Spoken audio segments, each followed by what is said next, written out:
Hello to everybody who's listening online. I'm Chris Bacon. I'm very excited about the panel that we have for you today. I will briefly introduce, we have a full panel as well, but we'll work to stay within our 90 minutes here. We're going to be focusing on diversifying and decolonizing food systems for climate resilience in California, Central America. And I would say after just previewing briefly Maywa Montenegro's slides globally. And so what we have here, we have Maywa Montenegro will kick it off. She is an assistant professor in environmental studies in the department at UC Santa Cruz. Grew up in Appalachia, studied molecular biology in the Northeast, worked as a journalist in New York City, and then migrated out to the West Coast where she finished her PhD at UC Berkeley. I had the opportunity to meet her then when I was on a postdoc, and then secured a prestigious University of California Presidential Fellowship for her postdoctoral work at UC Davis. Before Santa Cruz, my alma mater, was lucky enough to get her there before she got probably swept up somewhere in the East Coast or something like that. And her work is widely recognized as a critical scholar working in analyzing agrobiotechnology, sustainable food transitions, epistemic, and thinking carefully about the politics of knowledge and epistemic diversity. Importantly, I would say she's not content to talk about these things, but thinking about what it takes to move from research to action. She's a co-founder and a member of the Agroecology Research Action Collective, and also an organization whose members commit to working across the Americas, including here in the US especially, to change policies and advance food sovereignty. A lot of her work has also informed policy changes in the UN, United Nations, FAO, and in other areas. I would say one of the most exciting agroecologists and political ecologists working right now. We also have Raul Diaz, who just presented in the last panel, but for those who are coming back, he's the president of the Asociación de Desarrollo Social de Nicaragua. He's fundamentally a researcher and academic, but because he was so good in managing about 3/4 of the organization, they made him the president. So his work is focused largely on food security, water security, and developing locally led solutions that involve young people and generate and knowledge for change. Another important work that he's doing in Nicaragua is co-leading a cluster that represents about 30 organizations some across the northern part of the country that are working with 40 to 50,000 families to eliminate seasonal hunger. Next, we have Bill Sundstrom. He's a professor of economics here at Santa Clara University. He is a critical economist and also, I would say, a leading statistician that we have at Santa Clara. He's published in the Journal of Economic History, Explorations in Economic History, Industrial and Labor Relations, as well as recent work, and we've been involved in 2 NSF projects together and published in Global Environmental Change, World Development, and the like. Next, we have 2 student researchers. Antonio Amore Rojas is a graduating senior this quarter, and he is a major in environmental studies and management. He's been working in our food justice lab and also worked for Vegelution, a local farm. And he is introduced to food justice through the class that you guys are all taking right now. And actually also another class that was taught by Bill Sundstrom. And now he's knee deep and he's co-leading together with Madeline Pugh, the Youth Summit on Saturday from 10 to 3. So check out the Youth Summit. It's youth-led. You guys are calling the shots, and it should be exciting. Madeline, who's sitting just left of Antonio, graduated this winter, so she's one of our probably newest graduates. She has a passion and a tenacity for food justice research. She's also a key member of our agroecology, climate resilience, and food justice lab. She worked as an apprentice on the Forge Garden and is passionate about making better food systems for a more just and sustainable world. Next to them, we have 2 leaders here from San Jose, starting with Sofia Rocha from Sacred Heart Community Services Welcome Center, Food Pantry Clothes Programs, which sees over 40 to 50,000, might even be close to 60,000 families a year embedded. And as you'll hear, we already heard a little bit about Sacred Heart, an organization that is committed to not only meeting basic needs today, but working to undo systematic racism and address these in the long term. And Fernando is seated next to Sofia. Fernando is the general manager for La Mesa Verde. He has a background from Chile, where he studied political science, worked in the government agencies, and developed an interest in environmental movements through his time spent with indigenous communities as a Jesuit volunteer, and this led him back to the US, and he's really found his calling as a food justice advocate, a trainer, and a community organizer, and we've had him on a panel previously, and it's just amazing. So finally, and not least by any stretch, we have Father and Pedro Walpole, who's down here at the end, carefully hides behind the flowers over there. Pedro is he's the director of research at the Institute for Environmental Science and Social Change. He's better known to us as a coordinator. He's done a lot of work with the dicastery for integral social development, and a leader of Ecojesuit, which is an online publication and an organizing space that is really working to spread ecology and justice across a community of the Jesuit community, including higher education of over 200 institutions worldwide. So I couldn't be more excited to have this panel up here.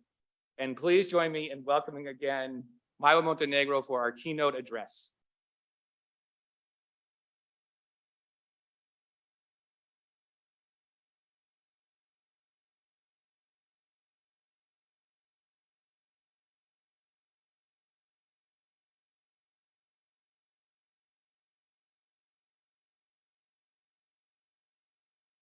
Hi, everyone.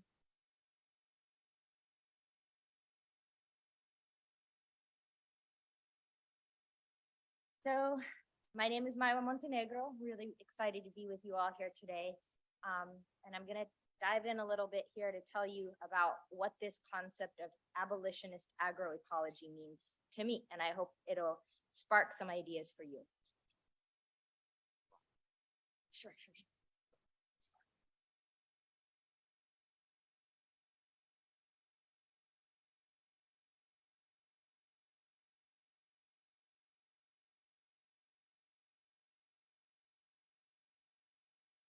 So in the early days of COVID-19, amidst a lot of fear and bewilderment about how to keep our loved ones safe, I became really fascinated with the way that the media was portraying food system disruptions in COVID-19. So we saw stories about farmers dumping perfectly good produce due to choked supply chains. We saw stories about consumers raiding supermarket shelves to stock up on basic needs, restaurants closing up or going online.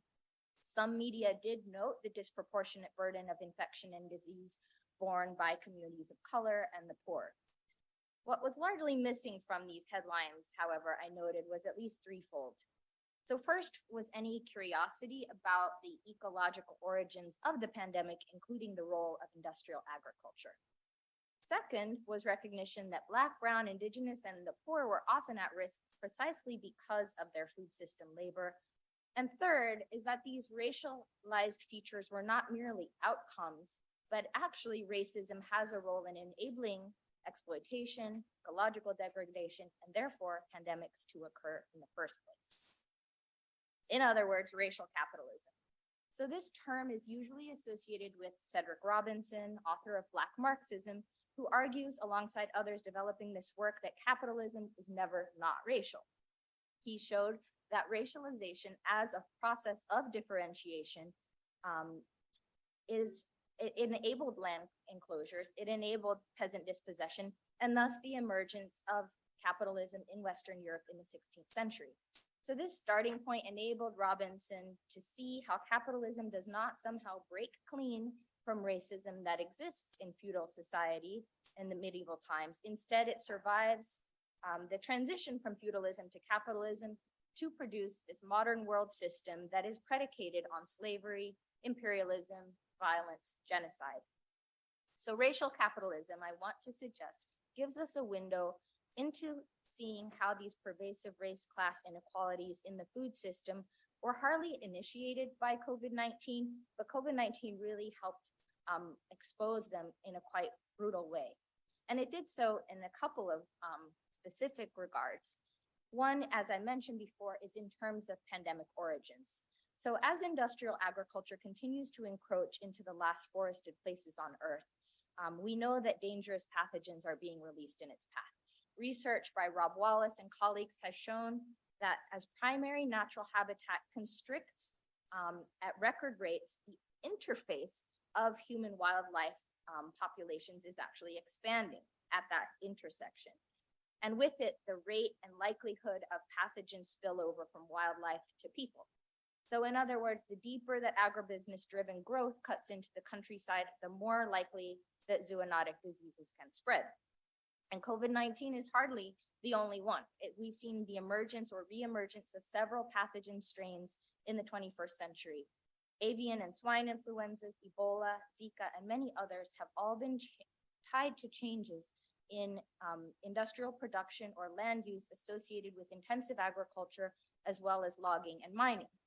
In other words, capitalist development is both driving the emergence of these pathogens and enabling them to spread worldwide via circuits of trade, transport, and commerce, turning what might have been in the past locally contained outbreaks into global pandemics. Now, while this ecological question was largely being ignored, so too was the fact that pandemic risk was borne unevenly, partly because of the racial injustices embedded in food system labor. So despite Twitter memes to the contrary, we were never in this together during the pandemic. We saw Latinx and indigenous folks out in the fields of Florida and California told to keep 6 feet apart while being forced to get out into the fields in overcrowded buses, living in overcrowded homes and not having even sufficient break time to wash their hands. We saw it in the meatpacking sector, which is now powered largely by African American, Central American, and increasingly Southeast Asian and East African workers. Their job was nearly impossible to do while wearing personal protective equipment. They said it was, they had blood splashing up on those face shields. They had to wipe them off, even while the line speeds were speeding up, because JBS and Tyson said, we have to produce more hamburger meat faster to deal with those empty supermarket shelves. And we also saw it in restaurant workers who were laid off literally by the millions as lockdowns went into effect. Workers of color, and in this case, especially women, were exposed to harm, not because the virus was at work, but because they had no work to which to turn. So I was watching all of this go down in the early phases of 2020, and I realized what I'm sure many of you started to notice, that agroecology and food sovereignty could together provide an effective response to the core issues that the pandemic had crystallized. So for example, agroecology could help contain those risks of zoonotic spillovers by diversifying landscapes. Environmental stochasticity, in other words, unpredictability, acts as an inherent brake on pathogen momentum at the population level, also at the genetic level. So we can use practices like planting landrace varieties, polycropping, intercropping, legume rotations, biological control. Agroecology is built on expanding and supporting agrobiodiversity, and thus can help restore this braking power. Food sovereignty, meanwhile, supports agrarian reform and peasant-led agriculture that could limit the extent to which agribusiness can push into the countryside. It shortens supply chains and deepens democratic, localized control over systems of production and consumption that became so vulnerable to the pandemic, not because of hamburger hoarders, really, but largely due to the corporate concentration of supply chains at every level. So I thought that is going to be what I'm going to write about, agroecology and food sovereignty being the response to the pandemic. But then that spring, as I'm sure you all will recall, we saw the murders of Breonna Taylor, George Floyd, Ahmaud Arbery, and others in quick succession at the hands of police. And it really struck a match with communities worldwide. It may go down in history books, at least some, as Floyd's rebellion, but it was more fundamentally a mass rejection of routinized state violence, and one that brought communities, not just in the US, but around the world, into the streets to protest police brutality. Now, for many folks, this was definitely not new. For me, what was new at the time was the introduction to organizing spaces in and around the UC where people were studying and collectively working toward police and prison abolition. I learned how abolition has agrarian origins, as the first police in the US South were slave patrols to catch runaway plantation workers. I learned how the UCs have worked to institutionalize racism, not only through indigenous land theft on which the land-grant universities are built, but also through Reagan-era introduction of tuition in order to make higher education less accessible to Black and Brown students. I learned how abolitionists, like agroecologists, have a powerful vision of social transformation at the center of their theory and practice. So I decided to take that nascent idea about an agroecological response and turn it into a thought experiment, really, about abolitionist agroecology. And this idea is very much a living project, but I started with a few lessons that I'd like to share with you here. So first, some language. Abolition is really something that defies like a simple two-line definition, but at least to get us on the same page, we can think about it as a practical strategy and a political vision to eliminate slavery, imprisonment, policing, militarism, state surveillance, and ultimately the broad goal, racial capitalism itself. It is fundamentally about dismantling all forms of oppression that racial capitalism creates and normalizes, and creating lasting alternatives to violence. And that is where I saw the first lesson for food movements. So in the tradition of abolitionists like Angela Davis and Mariam Kaba and Dr. Ruth Gilmore, actually doctors across the board in many places, but I cannot say her name without saying doctor. Abolition is never simply about dismantling or getting rid of systems of violence. It's about reimagining and creating the world anew. As she says, it's about building life-affirming institutions. So the grassroots organization, of which she's a co-founder of Critical Resistance, likes to say, it's not merely about throwing the prison doors wide open, which is what critics like to suggest, and having no alternatives in place. Rather, it's about creating new models for living. For folks who work on the prison industrial complex, that can mean a lot of things, but strategies, for example, like strengthening community support and mutual aid systems, having a plan, a member, family member, friend to call instead of calling the police, providing access to mental health care workers, trauma counselors, and trained violence interrupters, building resources with folks coming out of prisons, fighting police control of houseless people. In other words, beginning to redefine the concept of safety and understand who makes us safe. But it also goes beyond dealing with trauma already in our midst and asks us to identify and work on the root cause structural drivers of violence to begin with and to tug at those roots.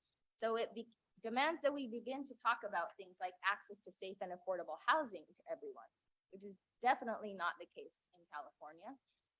That we talk about access to universally available high-quality healthcare, access to nourishing, ecologically produced food and land on which to grow that food, and importantly for folks who are in the university system, understanding that the university could be something more like an intellectual commons in which workers, students, community members, and academics are all equally valued and centered in the vision of educational futures. So those are kind of a panoply of elements that abolitionists might call the preconditions for a violence-free life. Now, similarly, agroecology is provides a positive counter proposal to the agro-industrial complex. It is kind of by definition about nourishing life. In other words, growing communities of living organisms in relation to one another. Like abolition, it asks us to go beyond techno fixes, pressing for root cause approaches to food security, insecurity, hunger, and environmental unsustainability. But as many of you who work in this space know, we're often asked the question, isn't it like too utopian to achieve? And I think that's where abolition provides a second lesson, is in pointing to practical strategies to bring utopias down to earth. For example, reallocating resources that already exist. Money can be directly divested from policing budgets, reinvested in health, housing, education that folks deserve. Just some statistics here. In 2000 and I believe this was 2020, the NYPD department spent about $6 billion with a B on its police budget. LAPD had a budget of about $1.7 billion, accounting for more than a quarter of the city's general fund. So abolitionists, in a broad sense, tend to ask, what if instead we redirect those substantial resources towards things that actually do keep us safe? Now, in food systems, we have plenty of sites where divest-invest strategies could take hold. Take, for example, just the US Department of Agriculture. Research by DeLong and colleagues in 2014 showed that that year, the USDA budget was $157.5 billion. And of that, roughly 4%, or about 12 million with an M this time, went to projects with transformative agroecological potential, which they defined as having both natural and social science elements. It's also important for us to recall that while more investment won't bring about agroecology tomorrow, it actually, in most cases, reverses some of the historical underinvestment in agroecology that has cut short the lifespans of alternatives to the agroindustrial model. So in the UCs, we once actually had a world-class apparatus of biological control research with faculty, staff, students at UC Berkeley, Riverside, Davis, among other campuses along, and this experiment station at the Albany Gill Tract. Histories that have been written up, chronicled in many papers, show that from the 1960s through the 1980s, it started to be gradually undercut and essentially was dismantled and in favor of investments in molecular biology, genetics, and other sciences more amenable to creating commodity inputs that are favorable more to agro-industry. So the resources are not scarce, in other words. They're only, as Gilmore argues, sequestered within and by a prison industrial complex, or in our case, an agro-industrial complex that functions to maintain an unjust social order by tying up those resources. In the case of prisons, it works by securing, mobilizing surplus finance capital, land, labor, and state capacity into carceral functions. And I would argue there's an analog there going on in food systems. Abolitionists ask us to reimagine the utopia as kind of scrubbing that scarcity model and embracing strategies to redistribute the abundance that we have. Now, the third lesson is that reform is not enough.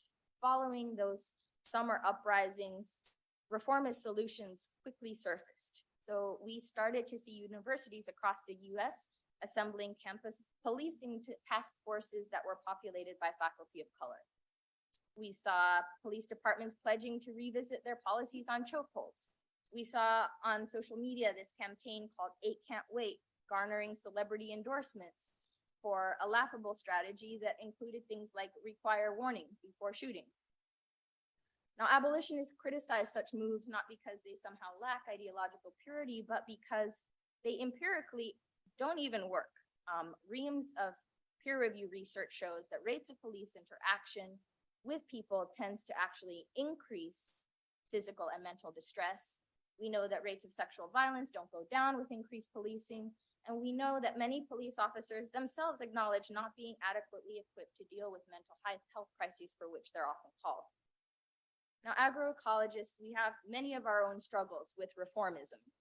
Within the past decade, agroecology has become embraced by everyone from the FAO, that's the Food and Agriculture Organization at the UN, to the USDA, to CropLife, which is an agrochemical industry trade group representing giants like Syngenta and Monsanto Bayer. All these folks want to be talking about agroecology now, really keeping us on our toes. So what is reform and what is transformation? It's not always easy to say. Movement wins have definitely resulted in better pay for some fast food workers, in more organic options at the supermarket. They've resulted in agriculture's inclusion now in this policy framework, the Green New Deal. Yet I would argue that these wins even become themselves piecemeal reforms if they're kind of perceived as endpoints rather than as steps on a path to more structural transformation. And without such an analysis, it becomes really easy to mistake winning for just a little less abuse. Finally, struggles always take us back to the land. Abolition is itself deeply agrarian. Historians trace roots back to the plantation, a system we know that grew not only cotton, but a hierarchical workplace management system that gave rise to what some have described as a unique and severely unbridled form of American capitalism. Long before we had those meatpacking disassembly lines, we had plantations enacting punishing data tracking systems to capitalize on the economies of scale in cotton farming. After the Civil War, planters turned to convict leasing to keep the system intact. Companies and plantation owners leased prisoners to build railroads and to perform agricultural labor. And though this system was largely phased out in the early 20th century in most states, slave labor and plantation land continues to service prison farms today. Indeed, former plantations make up about 130,000 agricultural acres operated by the Texas Department of Criminal Justice. And in this last picture you see here, that's the Louisiana Angola State Penitentiary, which actually maintains a working plantation where inmates grow food for all of Louisiana's prisons. Now, Gilmore describes the expansion of prisons in California as a geographical solution to socioeconomic problems, showing how prisons like San Quentin are sited on devalued agricultural land, like formerly irrigated acreage. For her, she situates the prison industrial complex within historical cycles of global capitalist accumulation that have become dependent on what she describes as stolen landscapes, which are mutually constituted by indigenous dispossession, border imperialism, and racial capitalism. So I like to think that one way an abolitionist agroecology begins is in stealing back the stolen landscapes. And it is beginning already to occur. So we know that in the decades since World War I, a white land grab nearly destroyed Black agriculture. It went from a peak in 1920 to Black families losing nearly 90% of their land. In recent years, however, Black agrarianism is making a full throttle comeback in communities, both urban and rural. New attention is growing towards reparations and to recentering agroecology and food sovereignty in the US on Black and indigenous land-based knowledge traditions. I just want to give a shout out to Jennifer Taylor here in the slides, Ms. Ira Wallace, who's an amazing seed keeper, the Black Dirt Farm Collective, the Federation of Southern Cooperatives and Land Assistance Fund, Black Urban Growers, the Detroit Black Foods Communities Security Network, and many, many more folks doing this work. In closing, if it wasn't already apparent, abolitionist agroecology is an ongoing process of political education. It's a touchstone, really, for connecting pasts to the present in order to create emancipatory futures. And to borrow from scholar Dylan Rodriguez, it's not even really about institutions, be they prisons or factory farms. It's about logics of power that generate the reservations, that generate the plantations, the segregated cities, the towns. And so abolitionist agroecology has to be this generative, imaginative, and productive concept precisely because it entails radical reconfigurations of relations of power, centering community, collective identity, sociality, and I just will add to Dylan's quote, the ecological worlds of which we are all a part. Thank you so much.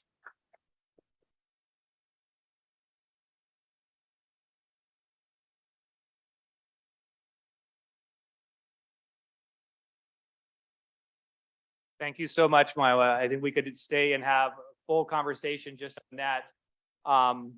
But we will have time for dialogue and discussion after we get through a couple more presentations.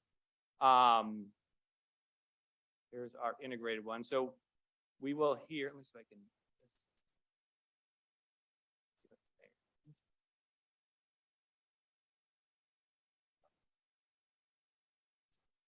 So this is the next integrated presentation. We'll talk about learning resilience as necessity in the context of diversification for food security and nutrition, of climate change and other hazards. So we're talking smallholders, just a couple quick stats to remind ourselves. There's about 570 million smallholders that have 5 hectares or less. They manage an incredibly rich biodiversity and cultural diversity around the world. I mean, it would take us a long time to start doing this count of the cultures, species, livelihoods, and richness that's still concerned at the margins almost all the time and producing a third to a half of the food that we eat. There's lots of debates, but notice I put the 5 hectares there. So this is, by best of my knowledge, the best assessments that we have.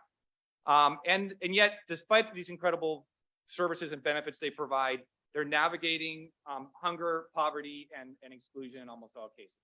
So we're at Climate Justice Conference. I figured I'd just give a couple basic background pieces. Oh, we need to change the share. Okay, hold on a second. I gotta make sure I'm sharing this so everybody online can see. Let's see, go back to here.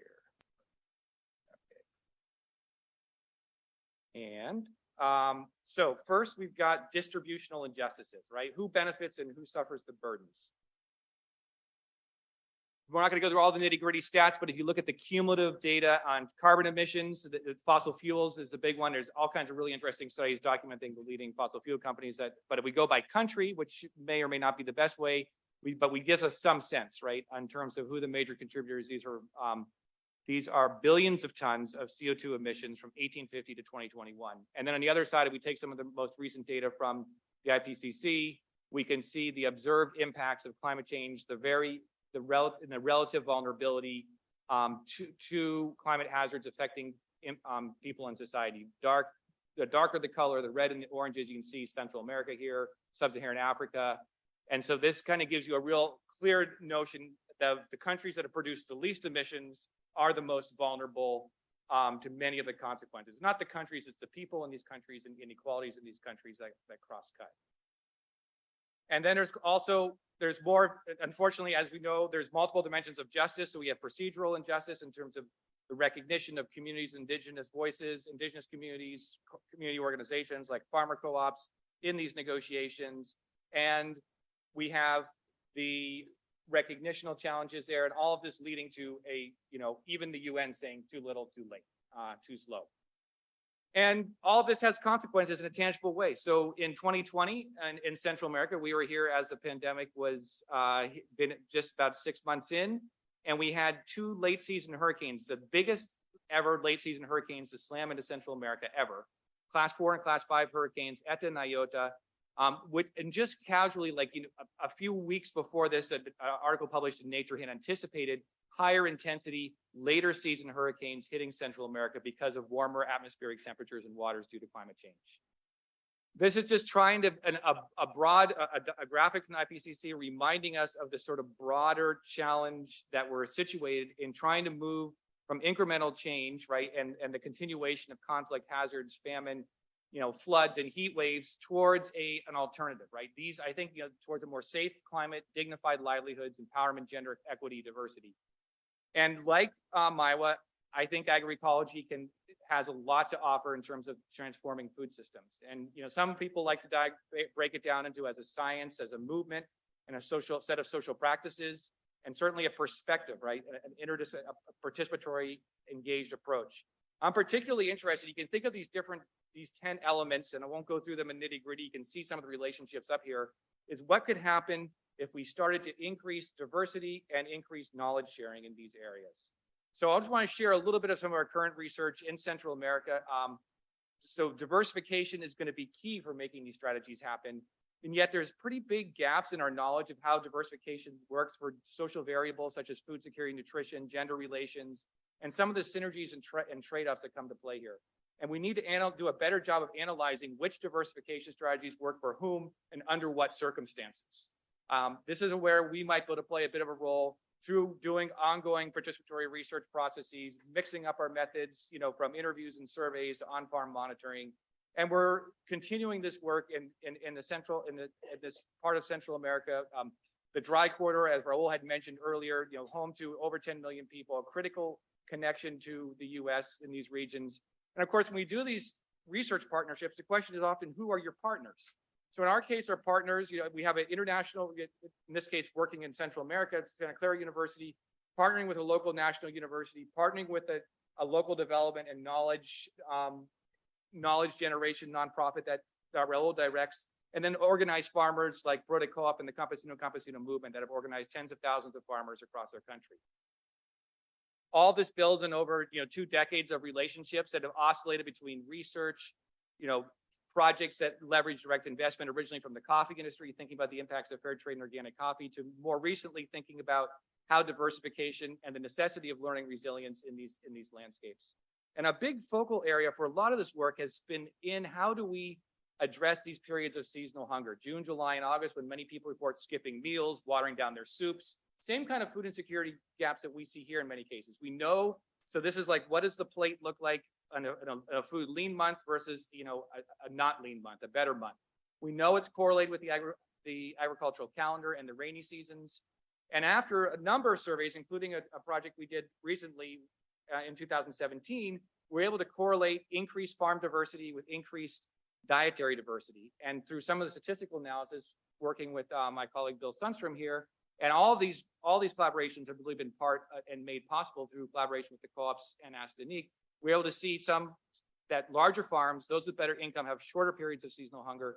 And the dietary diversity, which is such a key part of nutrition and health, also comes with increasing diversity on the farm. So we went back again after the hurricanes with some additional support and expanded our work to include cacao producers and vegetable growers, and also moved a little bit out of the dry quarter. And what we're starting to see here, first of all, just note, these are incomes like we converted into dollars. So this is the annual gross income for farm households. You can see we're still, the median's about $2,000 or $1,500. It's still pretty low. But we're not including all the food that's produced for subsistence, which is so fundamental. Many of these farmers grow more than half the food they eat. And we would look at across this sample of over 460 farmers, we still see a lot of these lean months in 2022. And we see some water insecurity during water lean months in the dry periods of July, April, and May. We divide this up. The Segovias are the coffee farmers we worked with historically. Tega are these new vegetable producers.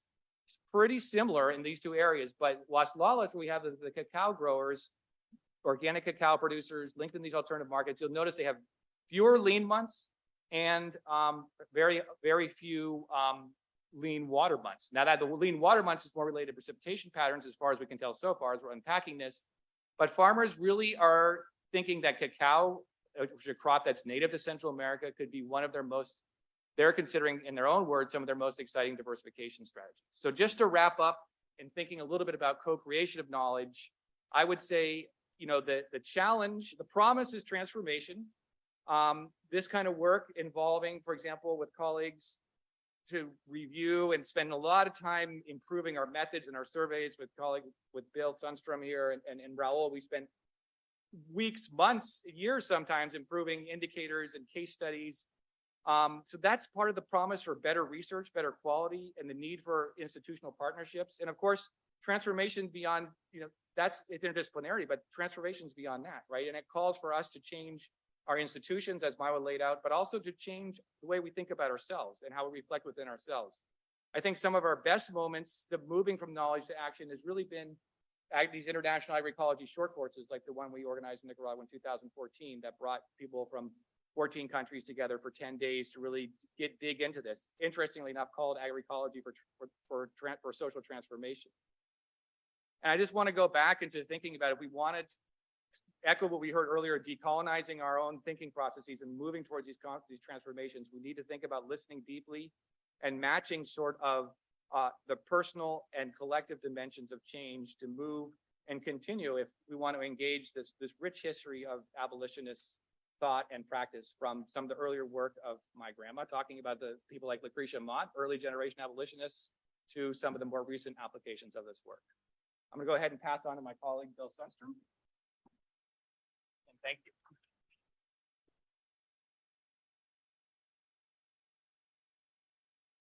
Thanks, Chris. And I'll be very brief.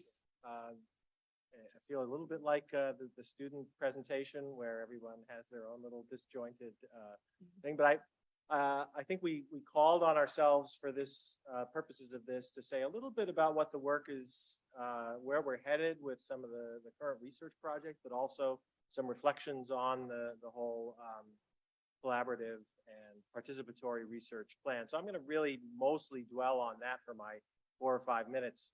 I did want to say, as Chris mentioned, a big component of this from the point of view of sort of the university scale research involves using intensive surveys of smallholders in these 3 regions that Chris was alluding to. And it's been a tremendous learning experience for all of us, I think, to figure out how to craft a set of inquiries that's going to be useful in answering some of these key questions about the role of agroecology, where it's promising, where it may also face challenges. And these are just some of the things that we have focused on learning about with the help of our partners at ASDENIC in particular, and the promotores down there who are going into the communities and doing very careful work interviewing the folks out on the farms. A couple of the emphases that we're making for our current sort of round of research include a much deeper dive into gender differences in terms of both agricultural practices and outcomes, impact of hazards, taking advantage of longitudinal information we have.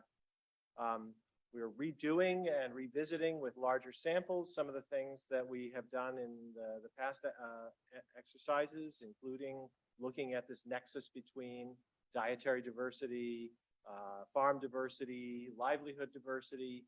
What are the gains people get in terms of outcomes from adopting these practices? One thing that we have really stressed throughout the work is that the smallholders in northern Nicaragua, like smallholders and, of course, humans everywhere, don't just face a single set of hazards or a single hazard. There's the hurricanes, of course. There is COVID. We've all experienced that. Sequence of droughts in the dry corridor that have had tremendous impact on agriculture, political disruptions, coffee pathogens, CLRs, the coffee leaf rust. And in our most recent survey just last summer, finding that the hazard that's top of mind for all these communities is simply price inflation and the inflation in cost of living as well as costs of inputs into farming. And we see that across the board in these three regions, growing very different sets of crops and with different agroecological practices, but nonetheless confronting the same set of issues. We're also very interested in how the smallholders cope with these things. What are the reactions? What are the innovations that are going to build resilience? And that's certainly a set of questions that we're in the process of analyzing in our survey work. This link to prices and markets is something as an economist that, of course, heavily interests me. That pattern of lean months, food lean months across the year echoes in very strong cyclicality of prices for basic foodstuffs. These are foods that people are growing on their own, but yet between harvests are finding that part of the food hardship comes with difficulty in purchasing those goods, and the prices of the yellow bars there during the lean months represent the price of corn in wholesale markets in Nicaragua. 1 minute to reflect a little bit on my experience as a kind of a number nerd, a number cruncher, an economist by training, is the extraordinary power of this kind of interdisciplinary work in the broadest sense. So both methodologically, between qualitative and quantitative work, there's a dialectic sort of process of what are the right survey questions? Well, ask people what's going on and work back, and then the survey digs up all sorts of information about what people are doing and questions, go back, meet with folks, interviews, focus groups. So this kind of process, learning from each other. I imply there that we're learning from the community, and that's certainly something that is not something that has been typical of my own work in the past. And I will say that just to close, for myself, if we're going to make science in the sort of the quantitative research sense useful to people and actionable knowledge, we've got to figure out how to communicate it and how to be honest about it. And I think one of the really important insights for me is that, as an economist, I talk about causal inference all the time. How do we know that this is more than just a correlation, but is a causal connection? Because if we're going to suggest action to people and help advocate for change and innovation and practices, we better be sure that it actually works, or at least have some degree of confidence. And if we're uncertain, how can we communicate that uncertainty without being, leading to cynicism or disappointment? So to me, sort of the bottom lines of any research that's going to be both actionable, impactful, as well as legitimate is honesty and humility. We need to be honest about what we know and what we don't know. We need to be communicative and responsive, and we need to always be humble because we don't know everything, and there's lots of people out there who can help us learn more. So with that, I will close, and I believe hand it back to Chris to introduce Raul. Thank you.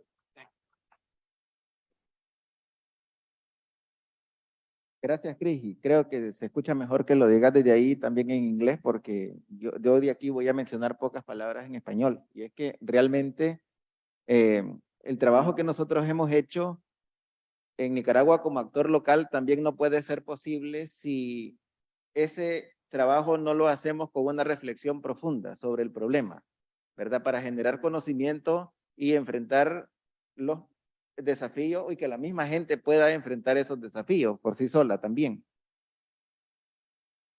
So as a leader in Nicaragua, we need to think about how we engage in this work and engage in the.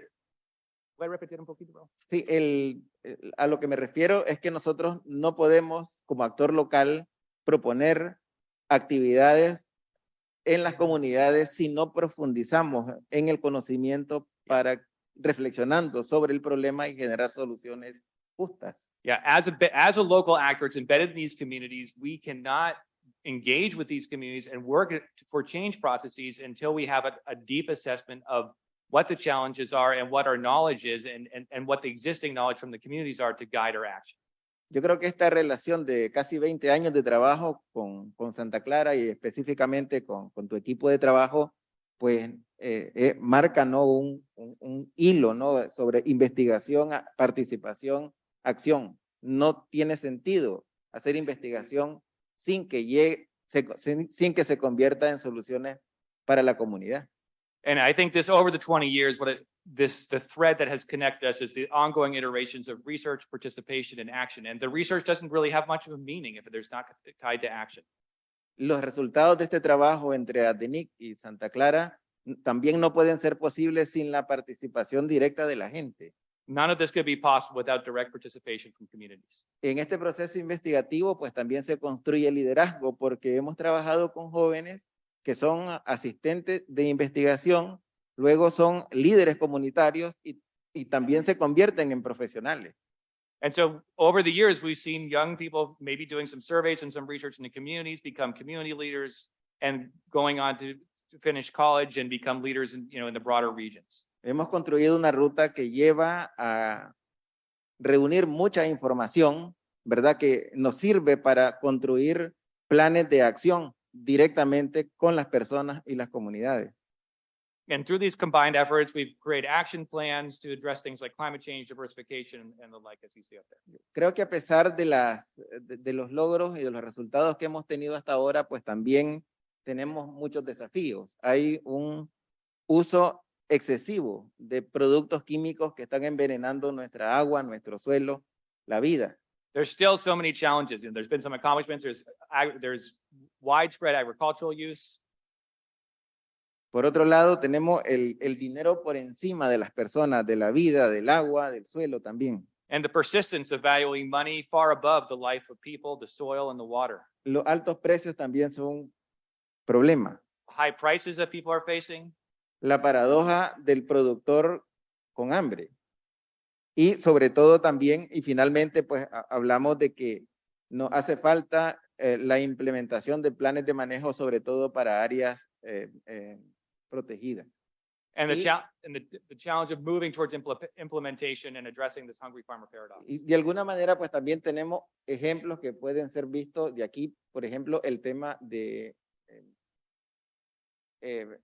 nosotros como resultados hemos trabajado pues compartiendo información y creando calendarios agrícolas, ¿verdad? Que sirven para tomar decisiones y que les sirvan como herramientas a las comunidades. And so through these activities, we've done things like producing agricultural calendars that help as a way of sharing results, and it also the farmers use to make their decisions about guiding their activities. Hemos creado una guía para la seguridad alimentaria con 5 tomos que tiene muchas lecciones sobre cómo aprender sobre alimentación diversificación productiva, comercialización, agroecología, etcétera. Producing local guides about learning about food security, food sovereignty, nutrition, agroecology.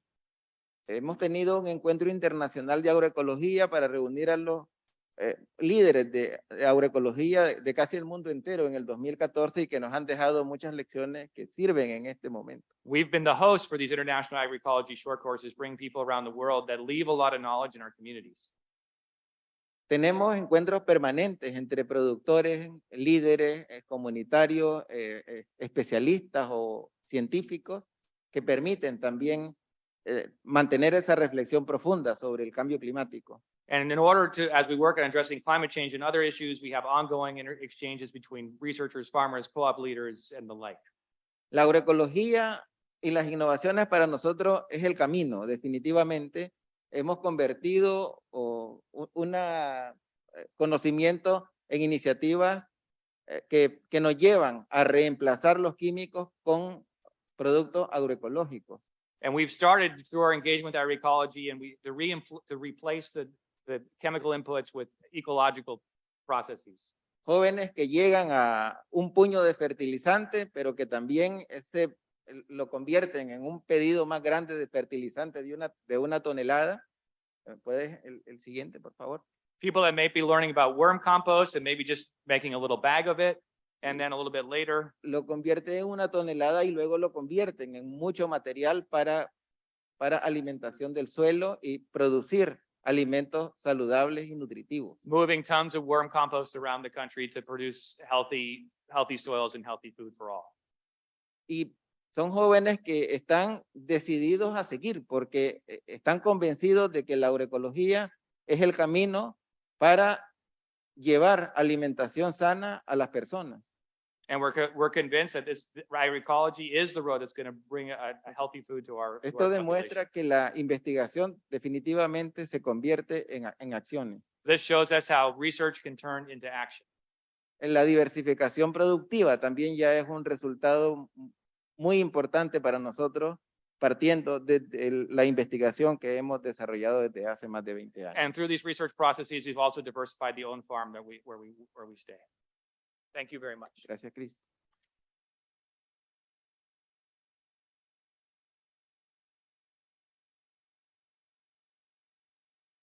And next up, we'll come here for a local case study here in San Jose.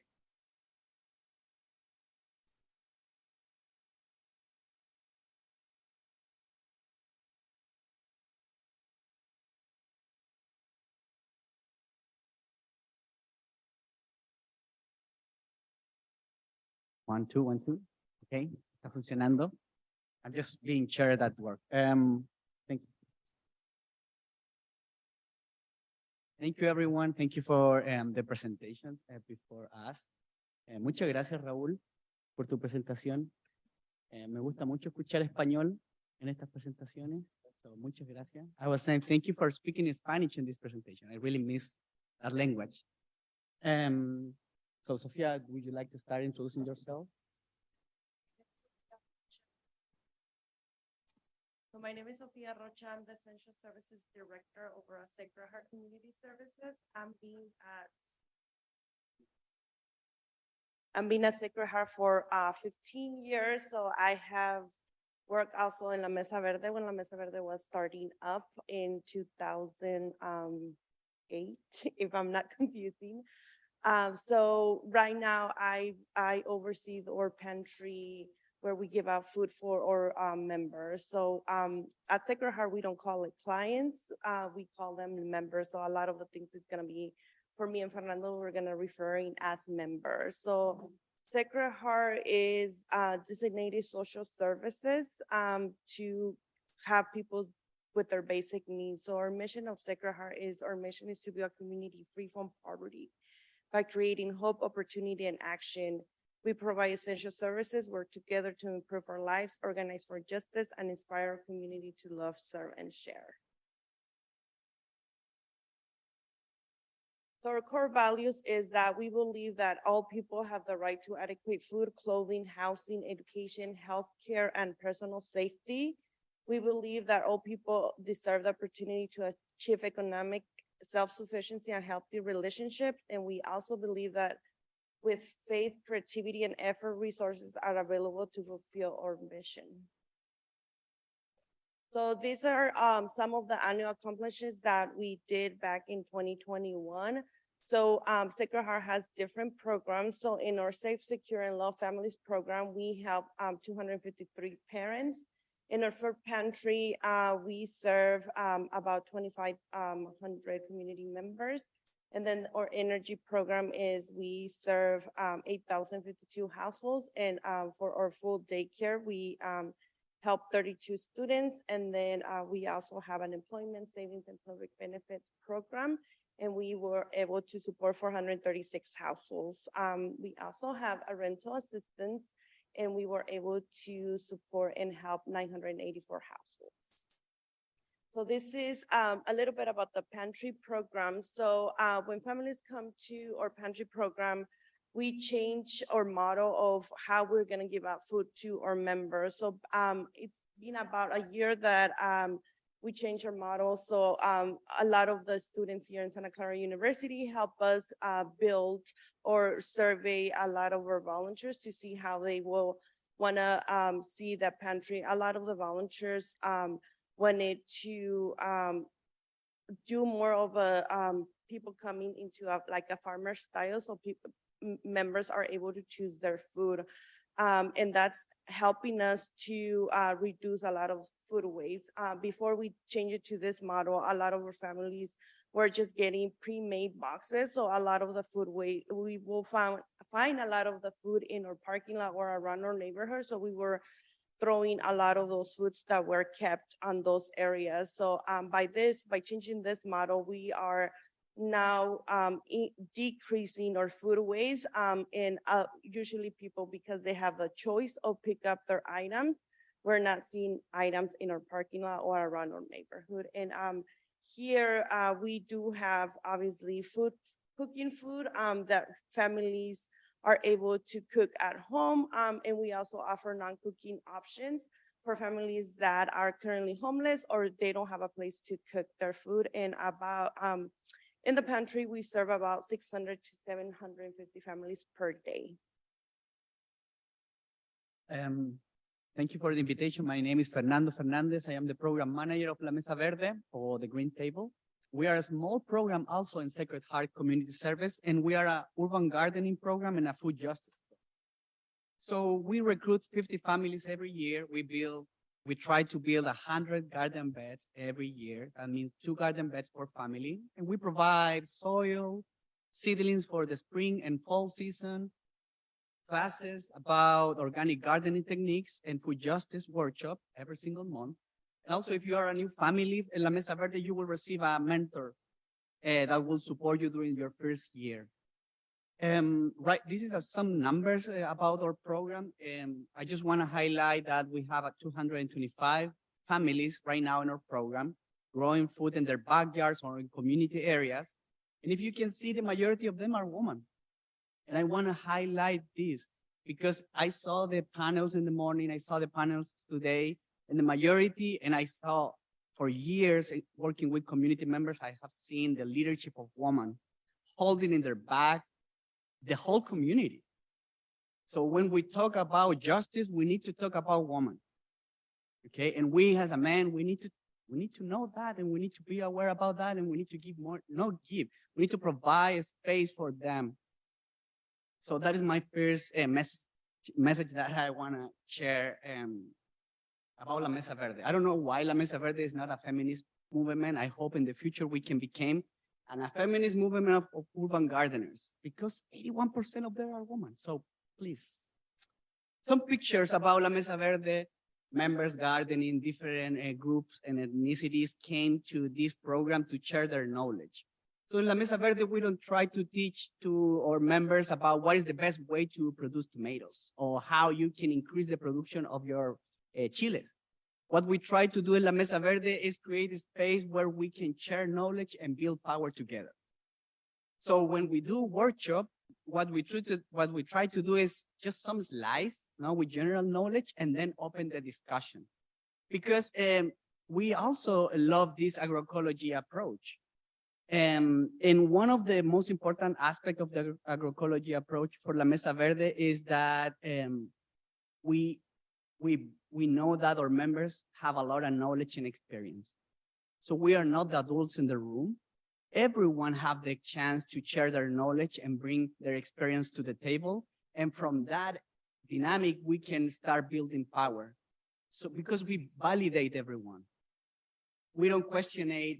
That is a scientific model that you are trying to tell me about control the pest? No, we don't need to do that because a lot of our people came from the global south and they have been practicing this for thousands of years. And I don't know, Chris, but scientists, how many years have the scientists approach? So I'm going to be generous, 200 years. So please, I'm a political scientist too, so I need to be more humble about what is the knowledge that I learned in the university and what is the knowledge that our people hold in their bag as a heirloom.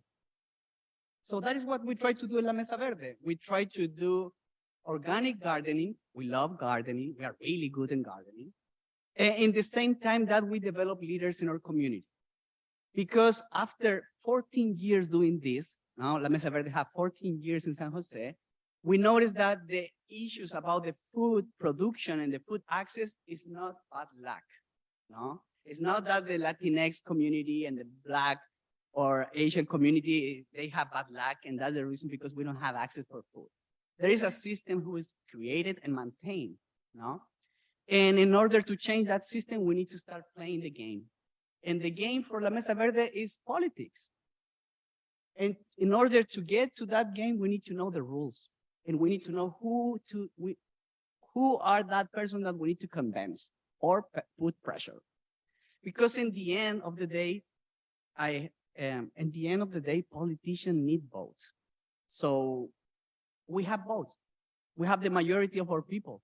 So if we are able to organize and influence on their ideas about who are those representatives that will fight for us and with us, we can have a huge potential. So for us we're gonna gardening a lot. We're gonna fight for every single empty land to convert that land into a garden. In the same time that we develop leaders in order to have influence in local, in state and county policy to change the food system from the rules.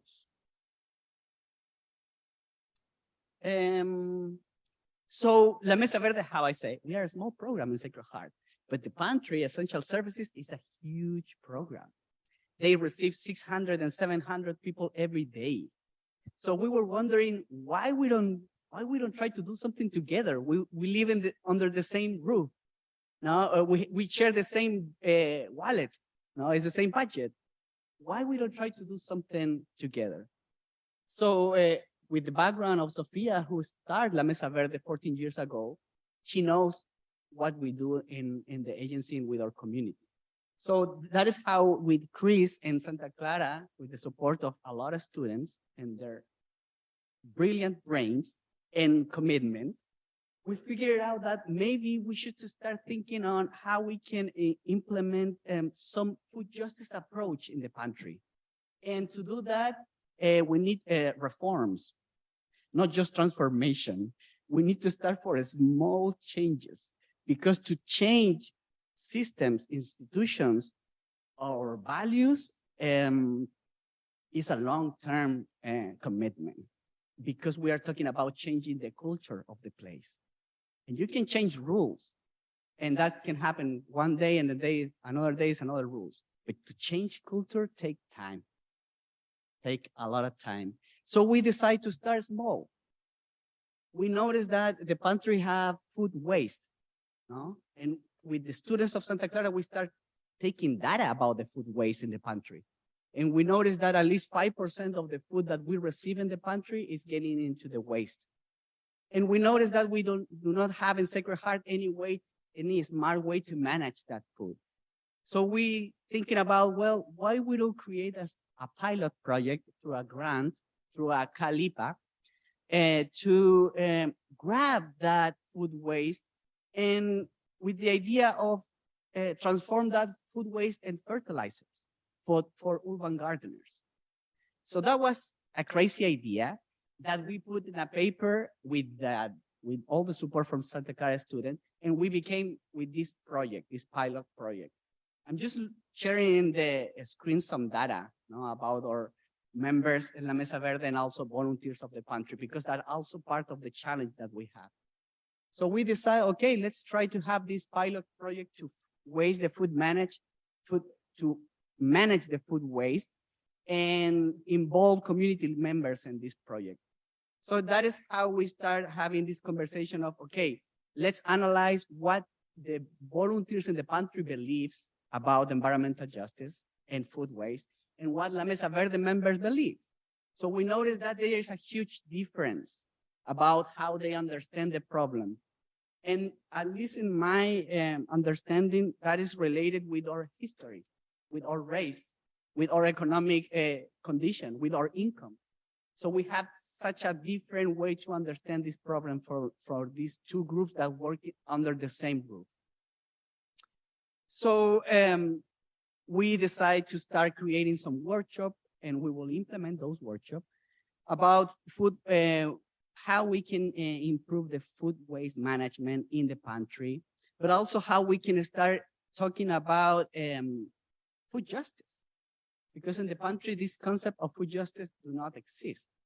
But in La Mesa Verde is really strong. So how our members can start working with pantry volunteers to get them immersed in this concept and ideas. And to do not think that this is just a woke movement, like a lot of people classify this kind of issues. This is a need from our community. And this is something that our community is committed to work and spend time and invest energy and invest their life on this.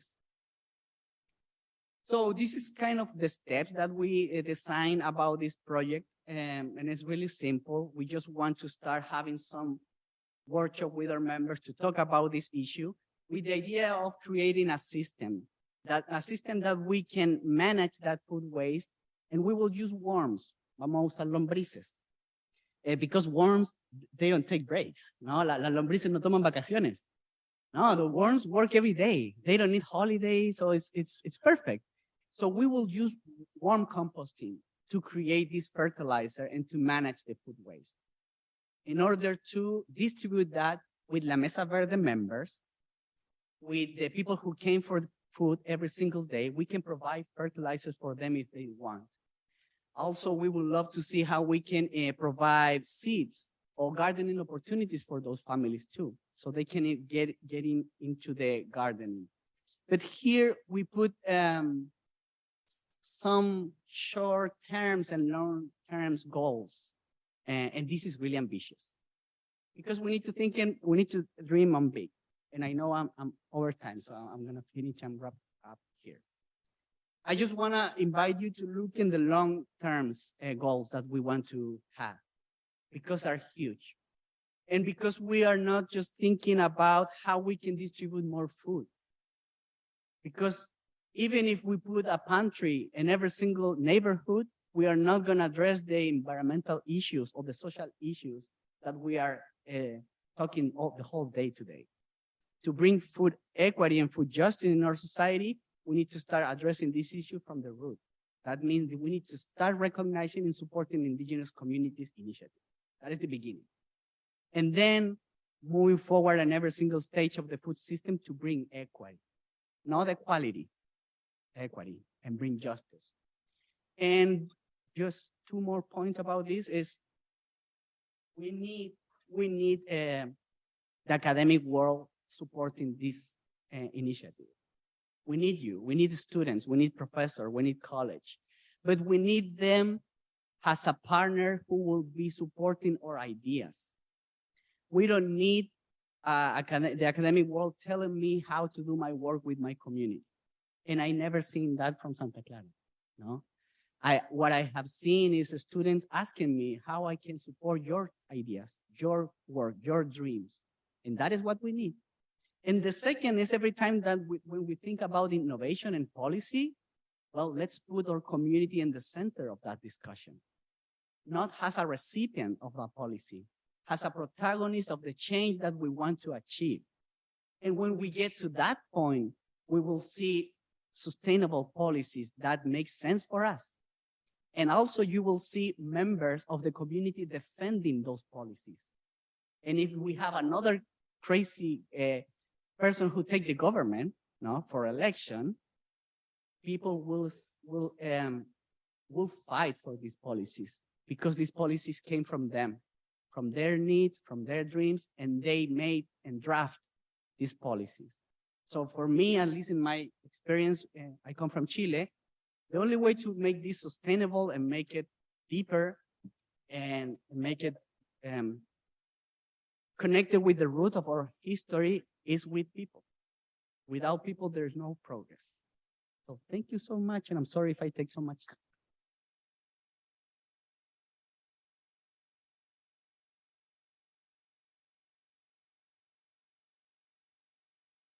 It's all for us.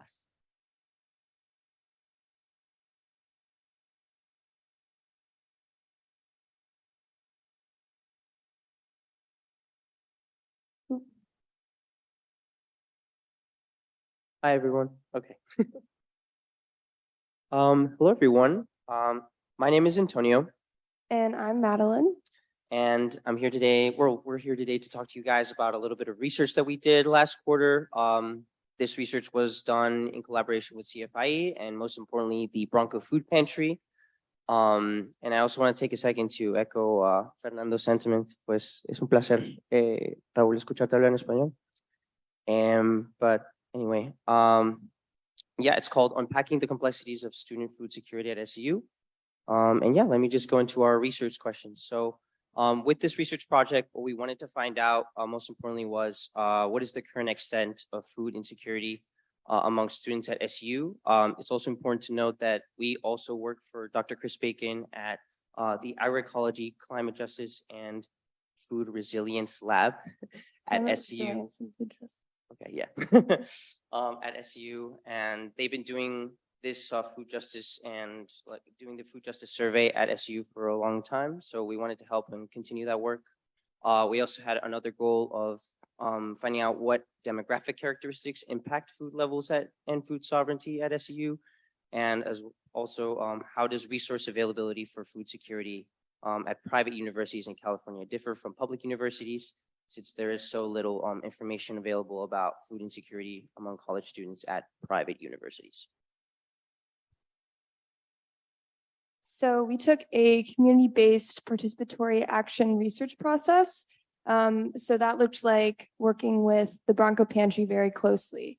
And so Kim Gilkey, one of the managers of the SU Food Insecurity Program, she brought to our attention that there are certain demographics of students that she sees using the pantry more than others, and that students are also having a lot of issues with accessing off-campus resources such as CalFresh, and that the pantry has just increased, the users of the pantry has increased exponentially since it began in 2019. So with those early conversations with Kim, we then shaped our research questions.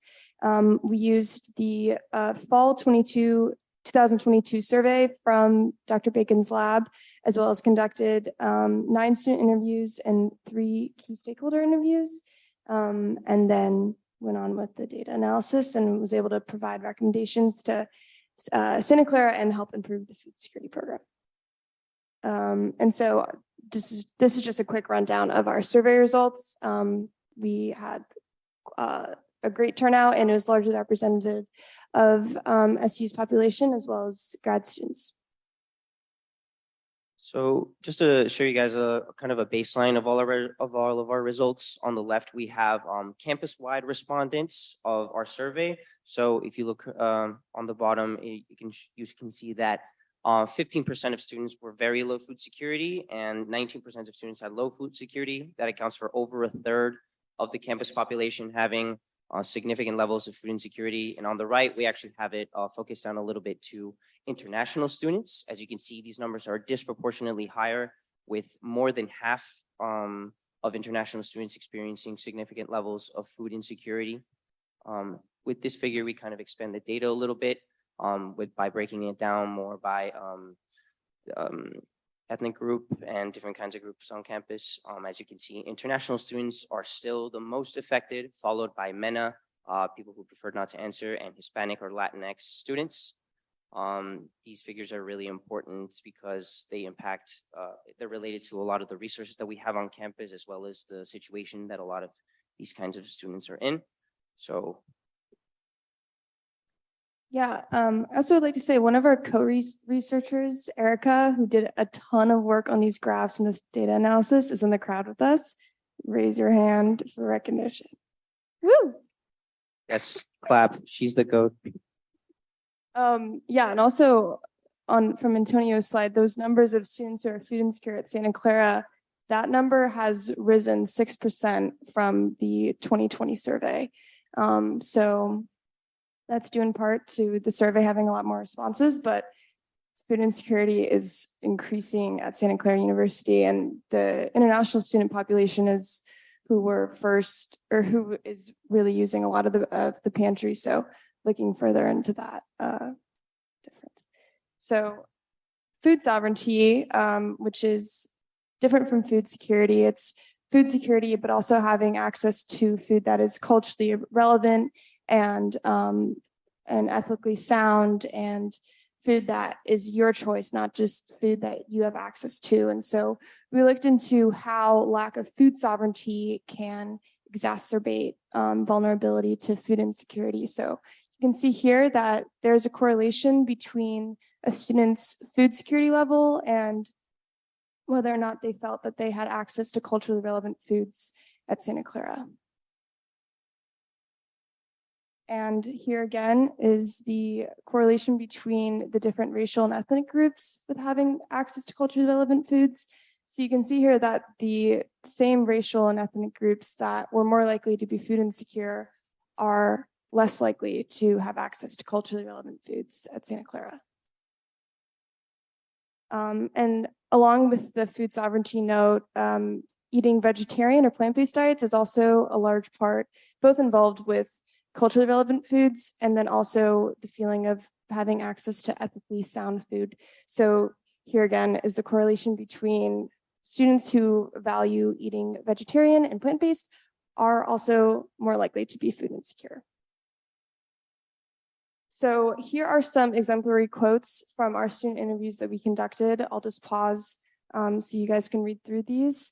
The most common themes that came up were the Santa Clara's food point system, which is essentially students have a set number of points at the beginning of the quarter, and only if they don't use a lot of those points, then they're limited on how many can roll over into the next quarter. And many students experience food insecurity towards the end of the quarter when they run out of food points because of how expensive the food is at the dining hall. So another theme that came up was built environment. So use of public transportation and students not being able to easily access grocery stores that are affordable or have culturally relevant foods. So there's quite a bit of complications beyond just finding food and accessing resources. We also conducted a series of interviews with key stakeholders and key informants around the community. These were people who worked at different school nonprofits or who worked directly with CalFresh, which is one of the most important resources we have in California for against food insecurity, sorry. Most of the issues that we had in terms of relating to students is that, for example, international students, due to the fact that they're on F1 student visas, are not eligible to use CalFresh. So that entire network is just completely eliminated for them, which is really bad. Another one of our figures showed that 100% of international students depend solely on the Bronco Food Pantry for their food insecurity issues. We also found that even those who were eligible and who are on within CalFresh, as in receiving benefits, had a lot of issues being able to get eligible, because as a student, you have to either have a child or work 20 hours a week to be eligible for CalFresh. And at Santa Clara, you're not allowed to work for more than 19 hours a week. So that is an issue that students at SU face.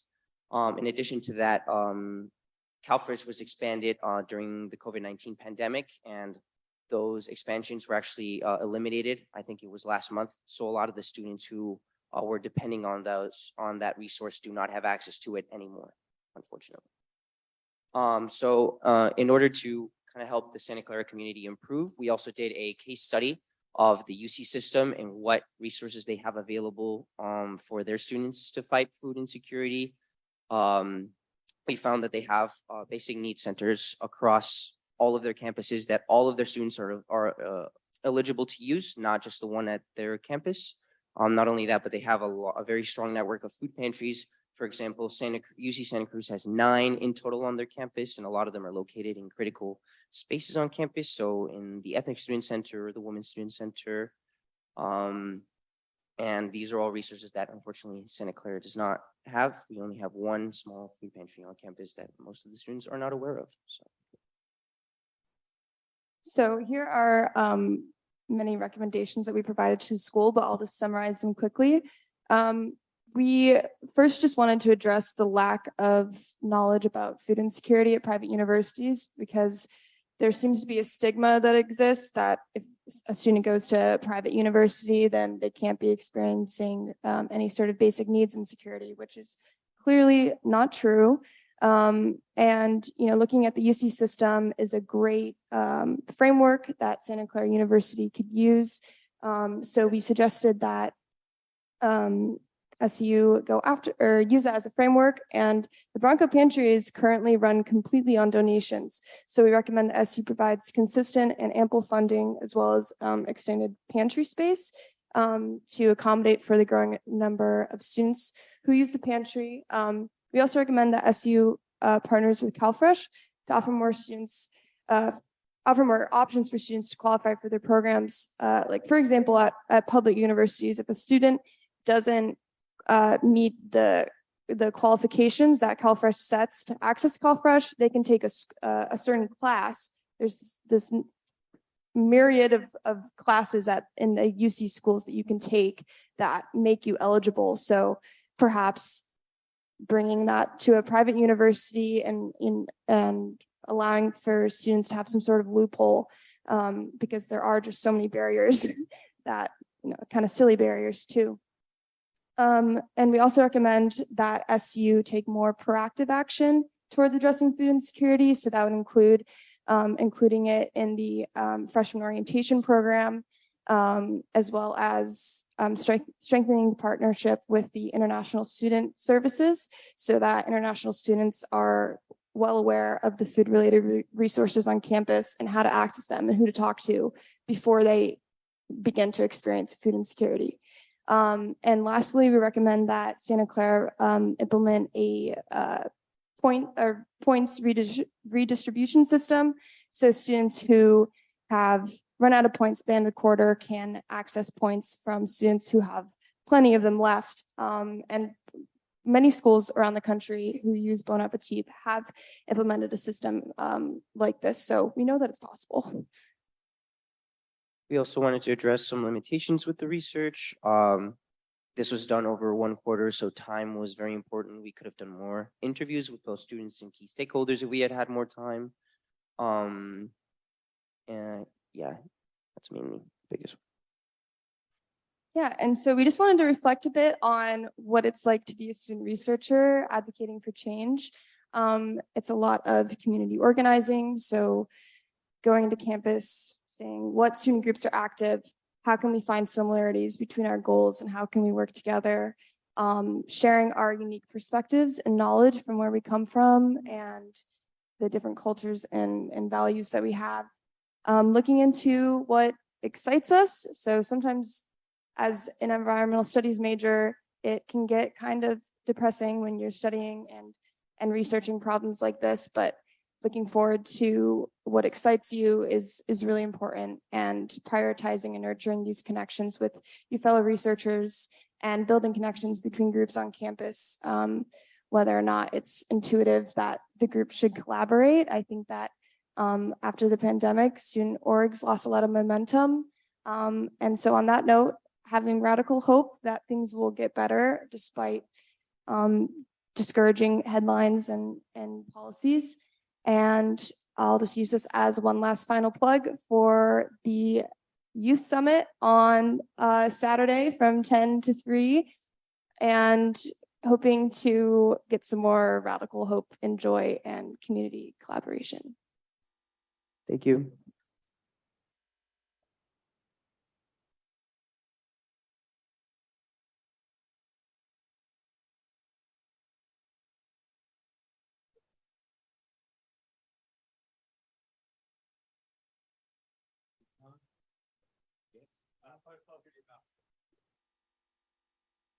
Good afternoon. Yes, we're on.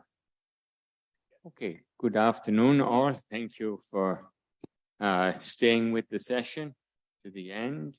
I'm very grateful to Chris, to Iris, to Maria for the support in getting here. I'm coming from the Philippines, so I'm on another continental story. But one thing that's clear is that we share very much the same problems in the socioeconomic vulnerabilities in the valley where I live, Apu Palamguwan in Mindanao. The farmers, mainly indigenous, suffer the same problems. And what's coming clearer as we move through these years of La Niña now becoming El Niño is the ecosystem vulnerability, covering the same problems of water shortage, land grabbing, as it were, and a certain fake natural-based systems, which is basically corporate-based systems for dealing with the change. And our efforts are very much focused on culture-based solutions. The one thing I would say in this is advocacy here in the United States and Canada, advocacy in Europe are fundamental to our changes because our leaders, our corporations mimic what often goes on here, badly as it may be. What happens here is mimicked around the world, and with the dissipation of the environmental EPA here, that's had ramifications around the world. So I have lived for the last 30 years with the Pulangihun people in Mindanao. That's in a bit of an arm choke at the moment because the American embassy suggests nobody should go to Mindanao, but actually we're a peace-loving people. And the community has been struggling with its ancestral domain. In one hand, it's given to indigenous peoples over the last 30 years, but in another sense, it may be taken back through corporate linkages and the productivity of these lands, because people are not aware as to what these corporate agreements involve. Traditionally, people have had an uma, a field where they would grow up to 30 more different food crops. And that really has been lost with the economic encroachment of the animal feeds industry, where we grow maize for animal feeds, and people are hungry in the process. This is very much based on GMOs and a glyphosate culture, which is not the culture of the people. It's a culture where farmers have to pay 10% interest per month on what they borrow to plant the seeds and the fertilizers. All of that has been blown open with the price of fertilizers in the last year. It's just the cost has grown exponential. Nobody can afford them. And so they're being forced to go back to some of their older crops.